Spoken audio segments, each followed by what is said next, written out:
Back then, I was just a girl with a pair of scissors and a dream, working in a no-name salon on the edge of town.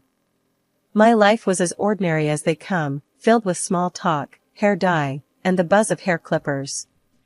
Then, he walked in, a regular Joe needing a trim, but that haircut was about to change everything.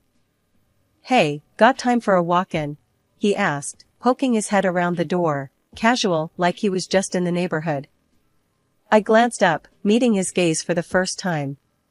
"Sure thing, take a seat." I motioned to the empty barber chair.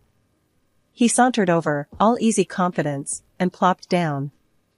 "I'm Tom," he said, throwing me a grin that felt like it could melt the hardest of hearts. "Lydia," I replied, trying to sound cool and professional as I draped the cape over him. "So, what are we doing today? Just a trim, or are you looking to shake things up?" "Just a trim," he chuckled, his eyes meeting mine in the mirror. "Don't think I'm ready to shake up anything just yet." As I started cutting, we fell into easy conversation.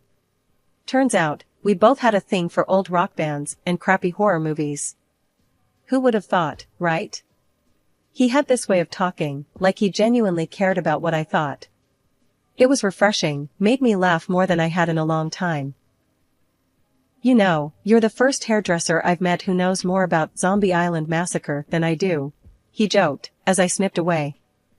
I scoffed, playfully nudging his shoulder. "Please, that movie's a classic. Besides, it's not often I get a client who appreciates fine cinema." He laughed, that sound filling the small space between us, and I couldn't help but join in. By the time I was done with his hair, it felt like we'd known each other for years instead of minutes. "There, all set," I said, brushing off the last few hairs from his neck. "What do you think?" He studied his reflection, running a hand through his freshly cut hair, then flashed me another one of those killer smiles. "Looks great, Lydia. You've got magic hands." I felt a blush creep up my neck. "Thanks, Tom. That'll be $15. He handed over the money, his fingers brushing mine for a split second. "How about I take you out for a drink to say thanks? There's this dive bar around the corner, nothing fancy, but it's got character." I hesitated, not because I didn't want to go, but because it felt like stepping into uncharted territory. "I don't know." "Come on," he coaxed, his eyes twinkling with a mix of challenge and something softer. "When was the last time you did something spontaneous?" That night at the bar, Tom and I talked about everything under the sun, from our dreams to our favorite pizza toppings. Our casual dates quickly turned into something more. Nights out at the dive bar became cozy evenings in, cooking dinner together or binging on those crappy horror movies we both loved. Our banter was easy, full of laughs and those tough, no bullshit conversations that only made us closer. "Lydia, I think this is it for me," Tom declared one evening, his usual playful tone replaced by something deeper, more serious. His sincerity took my breath away. "Tom, me too. I've never been this happy." Not long after, we decided to tie the knot. A couple of years down the line, our son, Alex, came into the world, making our small family feel complete. Watching Tom become a father was like falling in love with him all over again. Raising Alex was a wild ride, filled with laughter, late-night feeds, and learning on the fly. Tom and we were figuring it out as we went, leaning on each other through the sleepless nights and the baby milestones. Our little apartment was always a mess, toys everywhere, but it was our mess, our perfect little chaos. "Lydia, have you seen my socks?" Tom would holler from the bedroom, over the sound of Alex's giggles as I chased him around the living room. "In the drawer where they always are," I'd shout back, trying not to trip over the myriad of toys strewn across the floor. Life was good, simple but good. As Alex grew, so did our family dynamic. He was this bright, curious kid with a wild imagination and an even wilder energy level. Keeping up with him was a full-time job, but Tom and we tag-teamed it like pros. 30 years have passed at such a pleasantly insane pace. Then came the day Sarah walked into my salon. She was a breath of fresh air, with her easy smile and her way of making you feel like you'd been friends for years. As she sat in my chair, pouring her heart out about her recent breakup, I found myself genuinely caring about this girl, her story touching something in me. Men are trash, she huffed, a fire in her eyes as she recounted her tale of woe. I couldn't help but laugh, snipping away at her hair. Not all of them, surely. I got lucky with mine, but it took a few frogs to find my prince. She smiled at that, a real smile that reached her eyes. You give me hope, Lydia. It was during one of these sessions that Alex decided to drop by, something about needing to borrow money for God knows what. The moment he and Sarah met, it was like watching a live spark. They hit it off instantly, their chemistry undeniable. Mom, Sarah's cool, where'd you find her? Alex asked later, trying to sound nonchalant but failing miserably. In my chair, where else? I teased, knowing full well what was brewing between those two. Sure enough, they started dating, and it wasn't long before they were inseparable. Watching them together, it was like witnessing a whole new chapter beginning, not just for them, but for our family too. Their whirlwind romance led them down the aisle in no time, and Tom and I found ourselves welcoming Sarah into the family with open arms. Dad, I'm gonna marry her, Alex announced one day, a serious look on his face. Tom clapped him on the back, a broad smile spreading across his face. You've got my blessing, son. Just make sure you're ready for the wild ride that is marriage. And what a ride it was.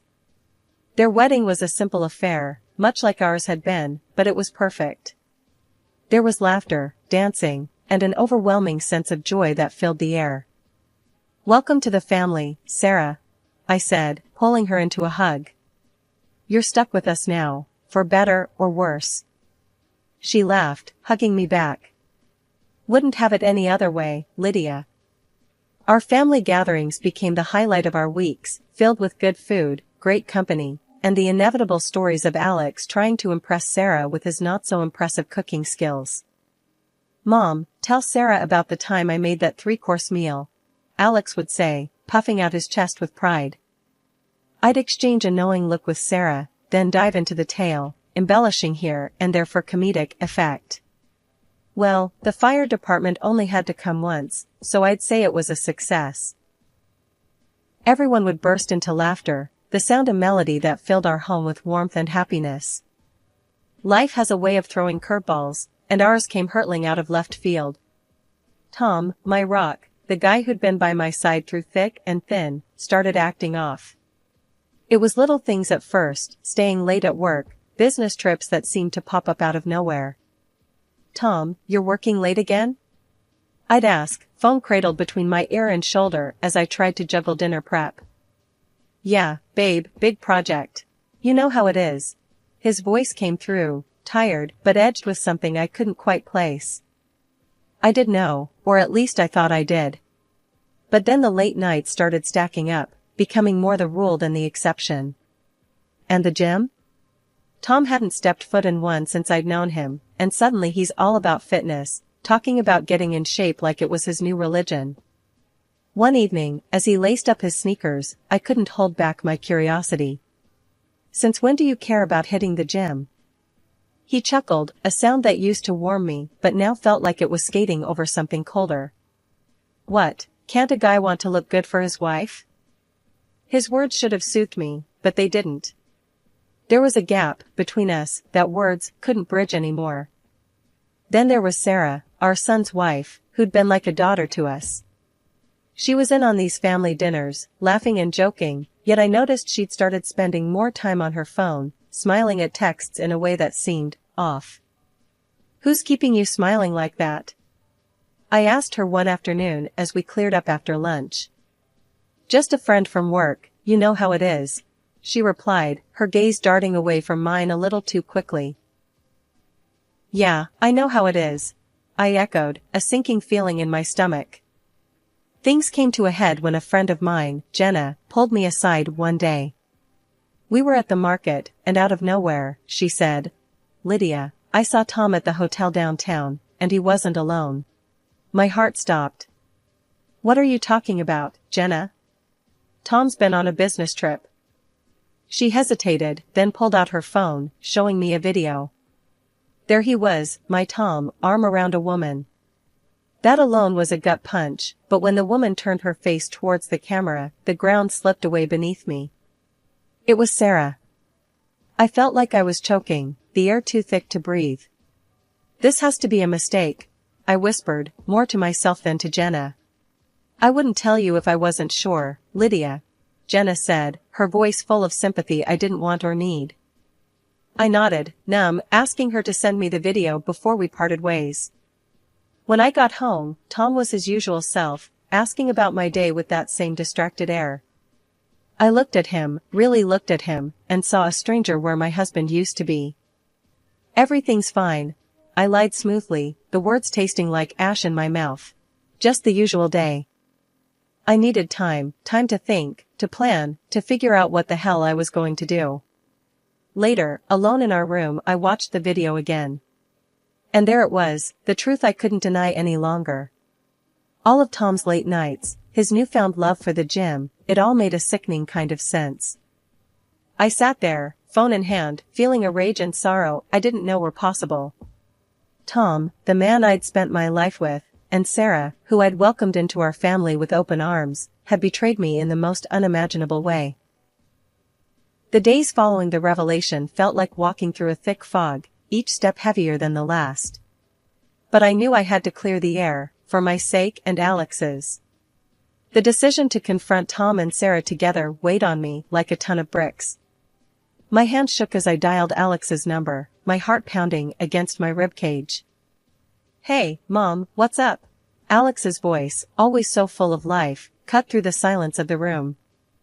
I took a deep breath, steadying myself. Alex, we need to talk. It's important. Can you come over? There was a brief pause, concern creeping into his tone. Sure, everything okay? We'll talk when you get here, honey, I said, trying to keep my voice even. The wait for Alex to arrive was excruciating. Tom was out, probably with her, leaving me alone with my thoughts and the damning video on my phone. When Alex finally walked through the door, his brows were furrowed in worry. Mom? You're scaring me. What's going on? He asked, closing the door behind him. I motioned for him to sit down, my hands trembling as I passed him my phone. Watch this, I said, the words barely a whisper. Alex's confusion turned to shock, then horror as the video played out. He looked up at me, his eyes searching for an explanation, any explanation that could make this nightmare make sense. Mom, please tell me this isn't real, he begged, the pain in his voice a mirror of my own. It's real, Alex. I'm so sorry, I said, my voice breaking. We sat in silence, the weight of betrayal hanging heavy between us. After what felt like an eternity, Alex spoke up, his voice hardened with resolve. We need to confront them. Together, he said, and I nodded. There was no other way forward. The dinner table was set, a macabre stage for the unraveling of our family. Tom and Sarah arrived together, oblivious to the storm they were about to walk into. Their laughter grated on my nerves, but I kept my composure. Lydia, this looks wonderful, Sarah said, taking her seat with a smile that didn't reach her eyes. I forced a smile in return, waiting for Alex to signal he was ready. He gave me a subtle nod, and I knew it was time. Tom, Sarah, we have something to show you, I said, my voice steady, despite the turmoil inside me. I played the video, watching their faces closely. Tom's expression crumbled, guilt washing over him. Sarah, on the other hand, looked defiant, even as her facade began to crack. This is nonsense. It's not what it looks like, Tom stammered, looking from me to Alex, desperate for any sign of belief. What, are you going to deny it? Even now? Alex's voice was cold, his anger palpable. Sarah finally spoke up, her voice laced with arrogance. What? Afraid of a little competition? The room went silent, the audacity of her words hanging in the air. Tom looked defeated, the reality of his actions finally dawning on him. Competition? Is that what I am to you? I asked, my heart breaking all over again. Alex stood up abruptly, his chair scraping against the floor. I want you out of my house, now, he directed at Sarah, his voice leaving no room for argument. She scoffed, her delusion seemingly boundless. We need housing. I'm entitled to half of this apartment and alimony. The room went silent for a moment, her words hanging in the air like a bad smell. Alex let out a harsh laugh, shaking his head. The apartment's mine, bought before we were married. You've got no claim to it, and forget about alimony after what you did. The showdown with Sarah was brutal, but clear-cut. She stormed out, her threats echoing hollowly behind her. But then, Tom turned to me, his expression shifting from guilt to something harder, colder. We need to talk about our property, he said, the words heavy between us. It needs to be divided. Our home, our life together for 30 years, reduced to mere assets, to be split. The pain of his betrayal was one thing, but this cold demand was another knife twist. So, this is it? After everything, all you care about is money? I asked, struggling to keep my voice from breaking. It's only fair. We built this together, so we split it, Tom replied, his voice void of the warmth I once knew. The divorce was nothing short of a soap opera, with more drama and screaming than I'd ever experienced in my life. Courtrooms aren't exactly the place for airing family secrets, but there we were, laying it all out for the judge to see. Tom had decided to throw in his lot with Sarah, his son's ex-wife, of all people. If you'd told me a couple of years ago that my life would turn into this mess, I'd have laughed in disbelief. After the judge banged that gavel for the last time, declaring us officially divorced, Sarah had the nerve to gloat. Guess you're on your own now, huh? Kinda old to find someone decent, she sneered, thinking she'd struck a nerve. I just smiled at her, shaking my head. Honey, if Tom's your idea of a decent man, I'm better off alone, I said, walking away with my dignity intact. Let her have Tom and all the headaches that came with him. I had bigger fish to fry. With my share of the property settlement, I bought a modest apartment in a quiet part of town. It was no palace, but it was mine, a fresh start. The rest of the money went into my dream, a beauty salon of my own. The day I opened the doors to the public, I felt a mix of nerves and pride. This is it, Mom. You're gonna knock 'em dead, Alex said, hugging me tight before the first customers walked in. And he was right. Word of mouth spread, and before I knew it, Lydia's Oasis was the go-to spot in town. The online reviews raved about the place, and my heart swelled with pride every time I read a new one. Alex's life took a turn for the better, too. He met Emily, a woman as far from Sarah as the moon is from the sun. When they got married, it was a small affair, full of love and laughter, the complete opposite of his first wedding. And then came the twins, my beautiful grandbabies, filling my life with joy I didn't know was missing. Babysitting duty, Mom. You up for it? Alex would ask, dropping the twins off so he and Emily could have some much-needed couple time. Bring it on. These munchkins are no match for Grandma, I'd reply, gearing up for a day filled with games, giggles, and the occasional diaper disaster. Sarah's words from the courthouse echoed in my mind, and I laughed. Old and alone? Far from it. I was surrounded by love, my business was thriving, and my heart was full. I didn't just survive, I flourished. And as for Tom and Sarah, well, let's just say I wished them all the happiness they deserved. That call, it hit me like a freight train out of nowhere. Tom, of all people, with his voice oozing confidence like he was entitled to something from me. Lydia, you know, that salon of yours. I was thinking, given how well it's doing and all, it's only fair I get a piece of it. After all, wasn't it my money that got it started? He had the audacity to claim. I felt my blood boil, but managed to keep my cool. Oh, is that so? I played along, curiosity getting the better of me. Why don't we meet and chat about this, Tom? Say, next week? The call with Alex that followed was a whirlwind of emotion.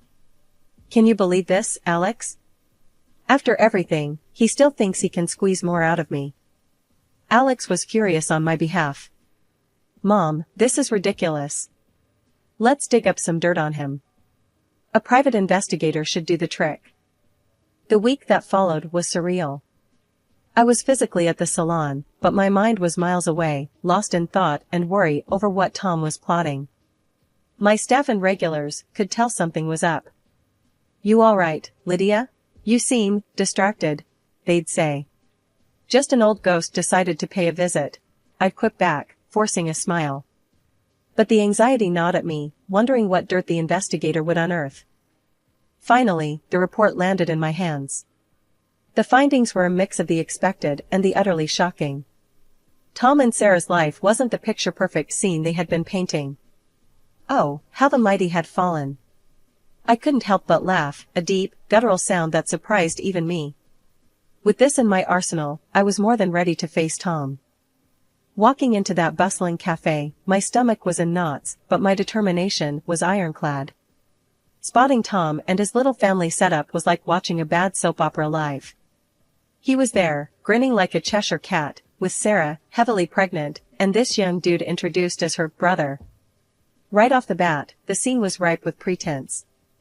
Tom wasted no time, launching into his spiel with gusto. "Lydia, so good of you to join us. Look, we're expanding the family," he said, gesturing towards Sarah's belly with a pride that seemed misplaced. "And we got to thinking, what's better for our future than having a stake in your salon? It's booming, and Sarah here, she's got the knack. She's dreaming of her own place." I couldn't help but laugh, not a polite chuckle, but a deep, from-the-gut laugh. "Tom, you're dreaming if you think you're entitled to any part of my salon. But, let's cut to the chase, shall we? You, my dear ex-husband, are not the father of Sarah's baby." The table went dead quiet, the air thick with tension. Tom's smile faltered, confusion etching his features. "Lydia, what the hell are you talking about?" I took my time, pulling out the photos, videos, and the clincher, the medical documents. "This young man," I said, pointing at the so-called brother, "is actually your wife's lover, not her brother. And Tom, about being a dad again, remember our little chickenpox saga? The doctor was quite clear about the aftermath, infertility." Watching the color drain from Tom's face was, I admit, a guilty pleasure. Sarah's smugness evaporated, replaced by panic, while her brother looked ready to sink through the floor.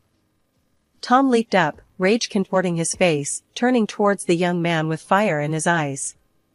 You're dead, mate." The cafe erupted into chaos, patrons scrambling to get a better view, phones out, recording every second. Sarah was shrieking, her brother trying to defend himself, and Tom looking like he wanted to tear the world apart. I stood, my voice cutting through the mayhem. "I've had enough of this circus. You three deserve each other." I didn't wait for a response, didn't look back to see the aftermath of the bomb I'd dropped. Walking out of that cafe, the air never tasted sweeter, the sun never shone brighter.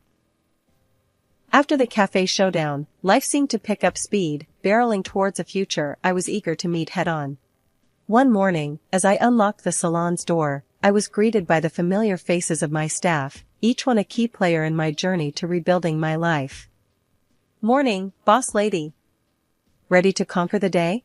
Jenny, my top stylist, called out with a grin. I chuckled, flipping the sign to open.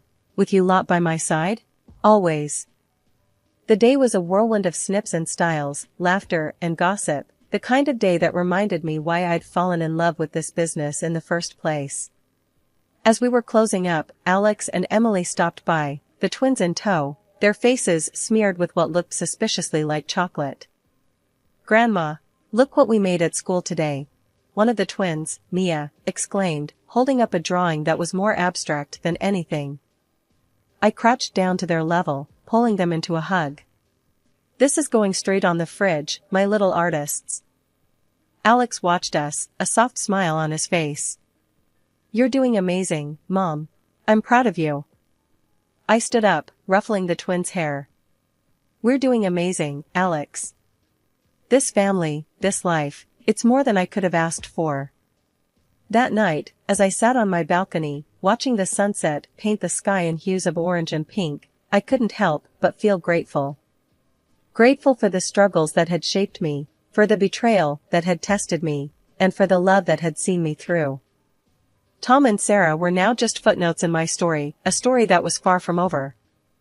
I had chapters yet to write, adventures yet to embark on, and love yet to give. The dawn of a new day had never felt so sweet, so full of promise.